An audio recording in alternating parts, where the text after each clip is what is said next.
IPhone 16 দিয়ে কি অ্যাপেলেরই একটা ডিসিশনের কারণে ধরা খেতে যাচ্ছে।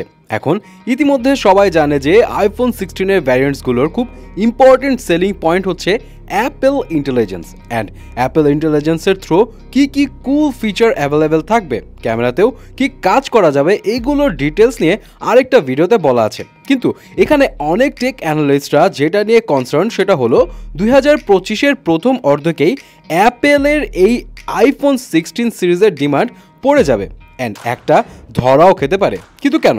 এটার উত্তর জানার আগে আপনাকে জেনে রাখতে হবে অ্যাপেল আসলে কতগুলো আইফোন 16-এর ফোন প্রডিউস করবে। রিপোর্টস বলছে অ্যাপেল খুব সম্ভবত প্রি অর্ডারের জন্য এখন পর্যন্ত প্রায় 17 to 18 মিলিয়ন ইউনিটস, মানে 1,70,00,000 পিস থেকে 1,80,00,000 পিসের মতো আইফোন 16 সিরিজের ফোন অলরেডি বানিয়ে ফেলেছে।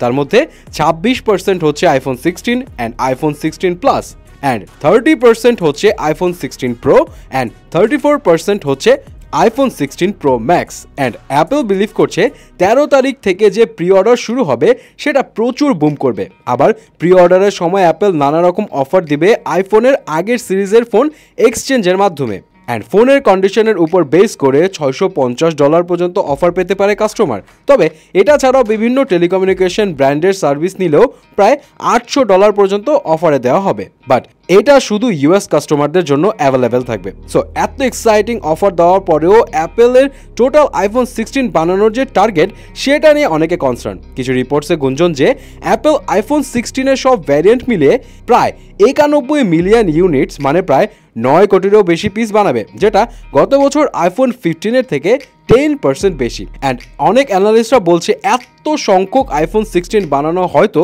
অ্যাপেলের জন্য এবার ঠিক হবে না, কারণ 2025-এর জানুয়ারিতে একে তো অ্যাপেলের রাইভাল কোম্পানি স্যামসাংয়ের গ্যালাক্সি S25 আলট্রা আসবে। অ্যান্ড এই অ্যান্ড্রয়েড ফোনের ক্যামেরা ফাংশন অ্যান্ড পারফরমেন্স ক্যাপাবিলিটিও নেক্সট লেভেলের হবে। তবে আইফোন 16-এর মতো এত জোশ ইন্টেলিজেন্স সার্ভিস থাকবে কিনা এটা নিয়ে সন্দেহ আছে। সো যদি এখানে অ্যাপেলের ইন্টেলিজেন্সের কারণে আইফোন 16 স্যামসাং S25 আলট্রা লঞ্চের পরেও খুব বেশি ডিমান্ডে ডাউনফল দেখতে নাও পায়, যেই কারণে আইফোন 16-এর ডিমান্ডের ভাটা পড়বে, সেটা হলো অ্যাপেলেরই ব্র্যান্ড নিউ সস্তা আইফোন SE4, যেটা 2025-এ লঞ্চ হবে। অ্যান্ড $500 এই আইফোনে A18 একদম লেটেস্ট প্রসেসর থাকবে, যেটা আইফোন 16-এ রয়েছে। প্লাস এখানে অ্যাপেল ইন্টেলিজেন্স রয়েছে, যেটা আইফোন 16-এর ডিমান্ডের একটা মোস্ট ইম্পর্টেন্ট পয়েন্ট। সো অনেকেই মনে করছে যদি কাস্টমাররা সস্তা অ্যাপেল ইন্টেলিজেন্সের মজা পায় তাহলে আইফোন 16 সিরিজের প্রতি ডিমান্ড 2025-এর প্রথম অর্ধেকের মধ্যেই প্রায় 55% কমে যাবে। তবে এখানে একটা কথা আছে, সস্তা এই আইফোন SE4-এ অ্যাপেল ইন্টেলিজেন্স থাকলেও আইফোন 16-এর মতো ক্যামেরা অ্যাকশন বাটন নেই।